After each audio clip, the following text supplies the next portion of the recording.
अस्सलाम वालेकुम। Welcome to my channel. तमाम वीडियो अपडेट्स के लिए सब्सक्राइब करके बेल नोटिफिकेशन को ऑन कर दें।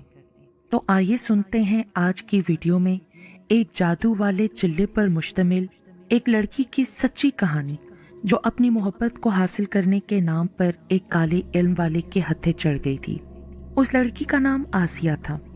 काफी सुघड़ और समझदार लड़की थी, लेकिन वो कहते हैं ना कि जब किसी से किसी को इश्क हो जाए तो फिर ना वो सुघड़पन रहता है और ना ही समझदारी। दिल में अगर कुछ रह जाता है तो वो है जुनून, हासिल करने का शदीद जुनून। और हासिल की तलब अच्छे बुरे सही गलत से नाशना होती है।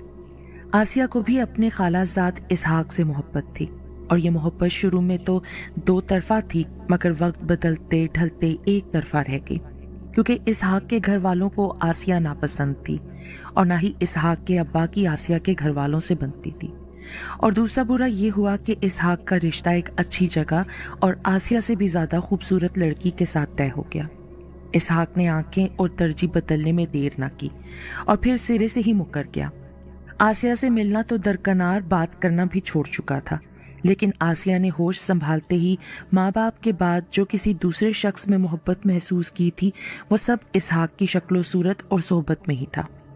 पहले पहल तो आसिया ने रो धोकर खुद को संभालना चाहा, लेकिन सब बेसूद हो गया, सब बेकार हो गया।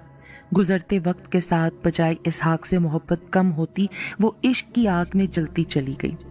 और इश्क की आग में झुलसता इंसान फकत राहत मांगता है, और वो राहत उसे इश्क होने वाले इंसान से ही मुयस्सर आती है। अब वो राहत अच्छे तरीके से मिले या बुरे तरीके से, वो इस बात की परवाह नहीं करता। खैर, आसिया ने दुआओं, नमाजों, वजीफों, दरगाहों में नवाफिल अदा किए और बहुत गिड़गिड़ाई, रोई, लेकिन सब बेकार और रायगा जा रहा था। कहते हैं जब किसी इंसान की किस्मत बुरी हो तो उसका सामना भी इंतहाई बुरे इंसान से हो ही जाता है, और ऐसा ही हुआ। किसी सहेली के तवस्सुत से एक आमिल बाबा का नंबर हत्थे लग गया। आसिया ने फोन पर उस आमिल बाबा से राब्ता किया। इस तरह के आमिल काले इल्म के जादूगरों के ढोंग, इल्म टोने और शैतानी कुव्वतों को सभी समझते हैं। उस आमिल बाबा ने आसिया से एक भारी रकम के इवज काम हो जाने की गारंटी दी और कुछ अमल भी बताए जो आसिया ने खुद करने थे। जो तावीज लिखना और चिल्ला काटना था, वो सभी आसिया ने खुद ही करना था। अब बारी आती है दिल थाम के आगे के वाकयात को सुनने की। रात कोई 1:30 बजे का वक्त होगा। आसिया दबे पांव आहिस्ता आहिस्ता कमरे और बरामदे की दहलानों को पार करती हुई सीढ़ियां चढ़कर घर की दूसरी मंजिल पर आ पहुंची थी। खुले आसमान तले सख्त सर्दी में भी वो इंतहाई मजबूत और कदरे मुतमईन लग रही थी। आसिया ने छत पर आगे बढ़ने से पहले एक बार फिर से नीचे सहन की तरफ नजर दौड़ाई कि आया कोई जाग तो नहीं रहा, मुझे देख तो नहीं रहा। फिर आगे बढ़ते हुए दूसरी मंजिल पर मौजूद एक छोटे से स्टोर के दरवाजे की कुंडी को बिना आवाज किए खोल के जल्दी से अंदर जा घुसी और दरवाजे को अंदर से बंद कर दिया। ये एक छोटा सा स्टोर रूम था जो इस वक्त अंधेरे की स्याही में मुकम्मल गर्क था। हाथ को हाथ सुझाई नहीं दे रहा था, लेकिन आसिया ने बाहर फैलाए हुए धीमे अंदाज में कदम आगे बढ़ाए और सामने वाली दीवार को तलाशना शुरू किया। और फिर छनाके की आवाज के साथ स्टोर रूम का पूरा कमरा बल्ब की पीली रोशनी से रोशन हो गया और अंदर आसिया ने जाकर होंठों को वाह करते हुए हल्की सी धीमी सी आवाज से पुचकारा। ऐसा करते ही आसिया ने दाएं साइड पर देखा तो पुराने टूटे फूटे बेड के नीचे से एक बिल्ली बाहर निकल आई। दूर से ही उसने आसिया को देखकर मियाऊं मियाऊं की आवाज निकाली और आसिया को घूरने लगी। बिल्ली शायद सुबह से भूखी प्यासी बंद थी। आसिया ने दोबारा से आहिस्तगी में बिल्ली को प्यार से पुचकारा। बिल्ली आसिया के पास आ गई, जिसे आसिया ने बड़े आराम और शौक के साथ गोद में उठा लिया और फिर कदम आगे बढ़ाते हुए एक पुरानी अलमारी के दरवाजे को बिना आवाज किए खोलकर अंदर हाथ डाले कुछ टटोलने लगी। आसिया ने जब अपना हाथ अलमारी से बाहर निकाला तो उसके हाथ में एक बड़ी लंबी तेज धार छुरी थी। कुछ लम्हात के बाद जो आगे के मनाजिर थे, अगर कोई शख्स उसे देख लेता तो शायद खौफ की शिद्दत में उसकी चीखें निकल जाती, जिस्म पर लर्जा तारी हो जाता। लेकिन आसिया अब भी पुरसकून थी। चेहरे के खदोखार सख्त और आंखें पथराई सी थीं। ایک صفاق کسائی کی مانند ایک گھٹنا بلی کے پیٹ پر رکھے ایک ہاتھ سے منہ دبائے وہ بلی کا نرخڑا کاٹ رہی تھی۔ رات 2 بجے کا وقت ہوگا۔ جنوری کے پہلے ہفتے کی سخت ٹھنڈ اور سرد ہوا کے جاندار تھپیڑے، لیکن آسیہ کے ہاتھوں پر گرتا ابلتا بلی کا گرم خون اسے شاید سکون دے رہا تھا۔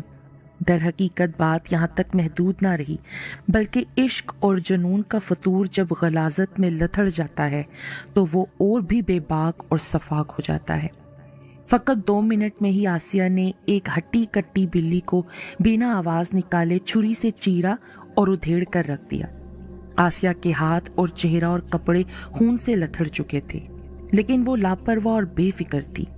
ایسا لگ رہا تھا جیسے وہ کسی اور دنیا میں ہی جا رہی ہو، اور چند لمحات بعد وہ ہوا جو ناقابل بیان ہے۔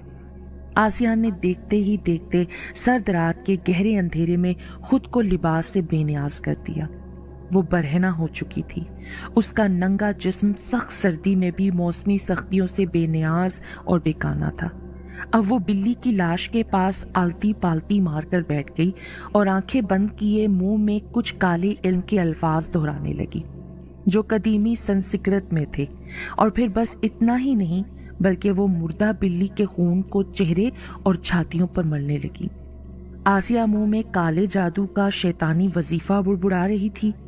کوئی 10 منٹ بعد اس کا وہ وظیفہ بڑبڑانا بند ہوا۔ پھر وہ خاموشی کے ساتھ اٹھ کھڑی ہوئی۔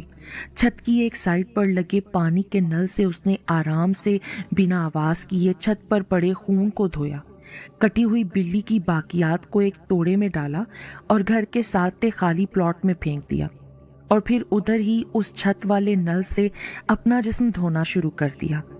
سخت ٹھنڈ میں بھی اس کا ننگا جسم بالکل لاپرواہ سا تھا، جیسے کہ اس میں محسوسات کی کوئی شے ہی نہ ہو۔ آسیہ نے اسٹور روم میں پہلے سے موجود رکھے کپڑے پہنے اور آہستگی کے ساتھ نیچے سیڑھیاں اترنا شروع کر دی۔ کیا ہی کمال بات ہے کہ ایک نرم و نازک اندام لڑکی جس نے کبھی اپنے ہاتھ سے کوئی لال بیگ تک نہ مارا ہو، وہ ایسے کیسے اتنی صفاقی کے ساتھ ایک زندہ بلی کو انتہائی صفاق انداز میں ذبح کر دے۔ لیکن یاد رکھیں، کالا علم بہت وحشتناک علم ہے جو آپ سے آپ کی سوجھ بوجھ عقل سب کچھ چھین لیتا ہے۔ اکثر خبروں میں سنا ہوگا کہ ایک انسان نے انتہائی بے دردی کے ساتھ پورے گھر والے رشتہ داروں کو مار ڈالا، حالانکہ وہ انسان اکیلا اور ان سے صحت میں بھی کم تھا۔ خیر، سرد رات کی سیاہیاں ڈھل چکی تھیں اور دن چڑھ آیا تھا، لیکن گرجتے بادل تیز برستی بارش کا شور بتا رہا تھا کہ سردیوں کی سرد مہری دن میں بھی اپنے عروج پر رہے گی۔ آسیہ آنکھ کھلنے کے بعد کافی دیر بے سدھ بستر پر لیٹی پتھرائی آنکھیں لیے کسی گہری سوچ میں غرق گم سی چھت کو گھورتی رہی، لیکن پھر اماں کی دور سے کچن سے آتی آواز آئی کہ آجا دھی، اب اٹھ بھی جا۔ پھر تمام سوچوں کو فی الحال پرے دھکیل کر اٹھنے پر وہ مجبور ہو گئی۔ لیکن یہ کیا؟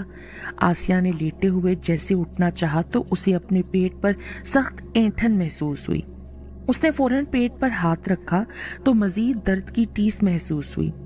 آسیہ نے اٹھ کر آئینے کے سامنے جا کر اپنے جب بدن سے کپڑا ہٹا کر دیکھا اور خراشوں کا معائنہ کرنے لگی تو خراشوں پر جمع ہوا خون بتا رہا تھا کہ یہ کچھ گھنٹے قبل ہی کے زخم ہیں، اور یہ کوئی نوکیلے پنجوں کے ناخنوں سے ہی آئے ہیں۔ لیکن کیسے؟ آسیہ نے جب سارا کچھ یاد کیا تو اسے کچھ بھی یاد نہیں آ رہا تھا کہ بلی کو ذبح کرتے ہوئے یہ بلی کے پنجوں سے زخمی ہوئی ہے۔ رات والا سارا جادو ٹونا بڑے آرام اور آسان سے مکمل اور اختتام پذیر ہو گیا تھا۔ دن سے دوپہر ہو گئی اور دوپہر سے شام کا اندھیرا ہو گیا، لیکن سرد موسم اور برستی بارش کے تیور اب بھی صبح کی طرح زور آور تھے۔ اب تو بارش کے ساتھ تیز ہواؤں نے بھی ٹھنڈ بڑھانے کی ذمہ داری لے لی تھی۔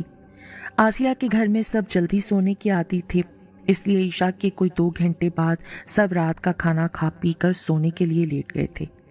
آسیہ بھی اپنے کمرے میں بستر پر سیدھا لیٹے ہوئے چھت کو گھورتی ہوئی اپنے پیٹ پر لگی خراشوں پر ہاتھ پھیرتے سہلاتے گہری سوچ میں تھی، اور فقط اسحاق سے بے حد محبت اور اسے واپس پانے کا جنون تھا۔ کیا صحیح تھا کیا غلط، اس عمر میں اس کے لیے کوئی معنی نہیں رکھتا تھا۔ اس کے تمام احساسات اور جذبات اسحاق اور اس کو واپس پانے سے جڑے ہوئے تھے۔ लेटे लेटे उसने आइंदा और आज के तमाम काले इल्म से वाबस्ता टोने चिल्ले के बारे में सारा प्लान बना लिया था। इंतज़ार था सिर्फ 12 बजने का, क्योंकि बंगाली बाबा आमिल की सख्त ताकीद थी कि कोई भी इल्म ज़वाल से पहले नहीं करना, और ये सारा अमल उसे 2 घंटे की सख्त पढ़ाई में ही करना था। आसिया सुकून में थी, क्योंकि वो जानती थी कि वो कल की तरह आज भी अपना तमाम अमल बआसानी मुकम्मल कर लेगी। आज भी उसने रात के दूध में सबको नींद की गोलियां मिलाकर पिला दी थी, ताकि घर के तमाम लोग दिन चढ़े से पहले नहीं जाग सकें। धीमे कदमों की चाप लिए इंतहाई एहतियात के साथ आसिया कदम बढ़ाती सहन में आ चुकी थी। बाहर सहन में निकलते ही एक भीगे से सर्द हवा के झोंके ने आसिया के पूरे जिस्म में रीढ़ की हड्डी तक में सर्द ठंडक दी थी। कोई और वक्त या काम होता तो वो इतनी शदीद ठंड में कभी गर्म बिस्तर को ना छोड़ती, लेकिन वो मुकम्मल लापरवाही के साथ आगे की जानिब कदम बढ़ाते हुए भीगती ठिठुरती सीढ़ियों की जानिब बढ़ी। अभी सीढ़ी के चंद स्टेप ही चढ़ी होगी कि एक तेज गरज गड़गड़ाहट के साथ आसपास का सारा माहौल गूंज उठा। वो थी तो आम घरेलू लड़की, लेकिन उसके मकसद ने उसे बहुत बहादुर बना दिया था। इसीलिए बजाय इसके कि आसिया के ओसान खता होते या वो डर जाती सहम जाती, वो इंतहाई लापरवाह और बेखौफी से ऊपर स्टोर की तरफ बढ़ती रही। आसिया तेज बारिश में मुकम्मल भीग चुकी थी। ठंड से उसका पूरा जिस्म लरस रहा था, दांत बज रहे थे और रात के 12:15 का वक्त होगा। खुली छत पर आते ही उसने अपने इर्द गिर्द चारों तरफ नजर दौड़ाई। वो बारिश में भीगती हुई ऊपर आई और छत पर काली स्याहियों के सिवा कुछ ना था। हर तरफ वीरानी और खामोशी का राज था। लरसते हाथों के साथ आसिया ने स्टोर रूम का दरवाजा खोला और अंदर छोटे से कमरे में घुसते ही उसने दरवाजा बंद किया। बाहर के निस्बतन अंदर के माहौल में थोड़ा सुकून मिला। आसिया ने काट कबाड़ को हटाकर अलमारी को खोला और उसमें पड़ा सामान निकालने लगी। सामान निकालने के बाद आसिया ने फर्श पर कोयले से एक गोल दायरा बनाया और उसके बीच में सामान रखकर बैठ गई। लरसते हाथों के साथ वो एक अदद लालटेन को माचिस से जला चुकी थी और बहुत सारी कपड़े सीने वाली सुइयों के पत्ते, 4 अदद मोटे पीले लीमू और 1 अदद कपड़े से बनी गुड़िया वो अपने सामने रखकर सजा चुकी थी। वजीफा हल्की आवाज में स्टोर रूम के गिरदो नवा में गूंज रहा था। आसिया आंखें बंद किए कुछ काले इल्म वाले अल्फाज का जाप कर रही थी। वो काफी देर तक इर्द गिर्द के माहौल से नाशना होकर अपने चिल्ले टोने को सरंजाम देती रही और फिर आखिरकार एक गहरी सांस लेते हुए उसने आहिस्ता से अपनी आंखें खोलीं और सामने पड़ी गुड़िया को अपने दाएं हाथ में जोरदार गिरफ्त में पकड़ लिया और फिर कुछ अजीब अल्फाज जो इंतहाई मुख्तसर थे बुड़बुड़ाने लगी और फिर एक लंबी सुई को इंतहाई बेदर्दी के साथ गुड़िया के सीने में घोंप दिया। हल्के से जोरदार धमाके के साथ कमरा अंधेरे में गर्क हो गया, क्योंकि स्टोर रूम का पीला बल्ब खुद ब खुद फटकर टूटकर बिखर चुका था और उसकी छोटी छोटी किरचियां आसिया के ऊपर आसपास ही गिरी थी। लेकिन जल्दी लालटेन की हल्की आंच में कमरा अभी भी फीकी इंतहाई मध्यम रोशनी फैलाए आसिया के हौसले और जुनून को दाद दे रहा था। कपड़ों की गुड़िया में बेशुमार सुइयां परोई जा चुकी थीं। लीमू पर भी काले मार्कर के साथ अजीबोगरीब अल्फाज लिखकर सुइयों के साथ भर दिए गए थे। और अब आखिरी बारी 4 अदद सफ़ेद अंडों की थी, जिन्हें आमिल ने खुद से अमल करके भेजा था और आसिया से बोला था कि अपने हैज़ के खून से उन पर कुछ खास तहरीर करना है और बुड़बुड़ाना है। इसीलिए वो अपने हैज़ के दिनों में ही यह तमाम अमल कर रही थी, क्योंकि उसका इस नापाक अमल में नापाक होना भी एक शर्त था। लेकिन जब होनी होती है तो फिर एक छोटा सा बहाना हादसा ही बन जाता है। अभी आसिया ने पहला अंडा ही पकड़ा होगा कि अचानक हाथ से फिसल जाने के सबब वो नीचे गिरा और गिरते ही टूट गया। अंडे का गिरकर टूटना था कि एकदम लालटेन बुझ गई, ऐसे जैसे किसी नादीदा मखलूक ने जोरदार फूंक से उसे बुझा दिया हो। ये वो वाहिद वक्त था जब पहली बार आसिया ने खुद को खौफ की गिरफ्त में महसूस किया। आसिया ने कांपते जिस्म के साथ तेज तेज सांस अंदर खींचते हुए अंधेरे में अपने इर्द गिर्द बड़ी माचिस को टटोलना शुरू कर दिया।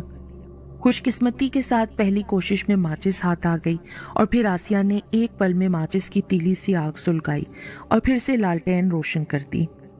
कमरा अब की बार फिर से फीकी मध्यम रोशनी के आसार में आ चुका था और अब की बार अंदर का माहौल पुरसुकून नहीं बल्कि होलनाक था। وہی سامنے والی دیوار جس پر کچھ دیر پہلے آسیہ کا سایہ موجود تھا، وہاں اب آسیہ کے بجائے بڑی سی بلی کا سایہ نظر آ رہا تھا۔ فقط سایہ ہی نہیں بلکہ اب وہی میاؤں میاؤں والی آواز جو کل رات والی بلی نے نکالی تھی آسیہ کو اپنے کانوں میں سنائی دینے لگی۔ آسیہ نے پہلے تو دیوار پر پڑے بلی کے سائے کو دیکھا اور ہکا بکا رہ گئی، لیکن اب بلی کی آواز کو سنتے ہی وہ خوف سے لرز اٹھی اور گھبراہٹ سے لپٹے شدید خوف میں کھڑا ہونا چاہا، لیکن آسیہ کو اپنے کندھوں پر شدید بوجھ محسوس ہوا، ایسے جیسے وہ بھاری مخلوق کی سخت گرفت میں ہو۔ آسیہ نے جلدی سے گردن گھما کر پیچھے دیکھنا چاہا، لیکن پیچھے سے کسی نے اسے زوردار طریقے سے پنجے مارے اور ساتھ ہی میاؤں میاؤں کی آوازیں آنا شروع ہو گئیں۔ آسیہ کے خوف کے مارے رونگٹے کھڑے ہو گئے۔ اس نے مڑنا چاہا، لیکن آہستہ آہستہ بلی کے پنجوں کی گرفت اس کی گردن پر زوردار طرح سے پڑنے لگی۔ اس نے جلدی سے اٹھ کر باہر کی طرف بھاگنا چاہا، لیکن بلی کی گرفت اتنی تیز تھی کہ وہ خود کو چھڑا نہیں سکی۔ اتنے میں آسیہ کی چیخو پکار اور شور سن کر آسیہ کے والد نے دروازے پر پڑے ہوئے تعویذ کو کھول دیا اور دروازے سے اندر داخل ہوئے۔ ان کا داخل ہونا تھا کہ بلی غائب ہو گئی۔ آسیہ ہذیانی انداز میں چیخو پکار کرنے لگی۔ آسیہ نے اپنے بال نوچ ڈالے اور چاروں طرف کمرے میں بھاگنے لگی۔ ہر طرف سے عجیب و غریب سی آوازیں آنی بند ہو چکی تھیں، لیکن آسیہ کو اب بھی وہی آوازیں کانوں میں پڑتی سنائی دے رہی تھیں۔ سچ ہے کہ برائی کا انجام برا ہی ہوتا ہے۔ آسیہ کی والدہ نے کمرے میں آ کر دیکھا کہ پورے کمرے پر عجیب و غریب نقش بنے ہوئے ہیں۔ کمرے کی چاروں دیواروں پر بلی کے پنجے چھپے ہوئے تھے، ایسے جیسے بلی ان دیواروں پر چلتی رہی ہو۔ یکدم ہی آسیہ نے خوفناک انداز میں چیخنا شروع کر دیا اور اپنی ماں کی طرف حملہ آور ہوئی، لیکن اس کی ماں نے خود کو بڑی مشکل سے چھڑایا۔ آسیہ کی حالت بد سے بدترین ہوتی جا رہی تھی۔ وہ ہر وقت چیختی رہتی تھی کہ اسے خونخوار بلی سے بچایا جائے، لیکن دیکھنے والوں کو کوئی بلی نظر نہیں آتی تھی۔ وہ خود بھی بلی کی طرح ہی سامنے والے پر حملہ آور ہوتی اور اس کے منہ سے عجیب و غریب آوازیں نکلتی رہتی۔ وہ مکمل طور پر پاگل ہو چکی تھی۔ ماں باپ نے مجبور ہو کر آسیہ کو اسی سٹور میں قید کر دیا اور اس کو زنجیروں سے باندھ دیا، جہاں پر کچھ عرصہ گزرنے کے بعد وہ سسک سسک کر مر گئی۔ لوگ کہتے ہیں کہ آج بھی سرد راتوں میں آسیہ کی چیخوں کی آواز سنائی دیتی ہے۔ سچ ہے کہ برائی کرنے والے کا انجام برا ہی ہوتا ہے۔ اللہ تعالی ہم سب کو ایسے تمام ناپاک عمل کرنے سے بچائے اور ہمیں اپنے گھروں میں محفوظ رکھے۔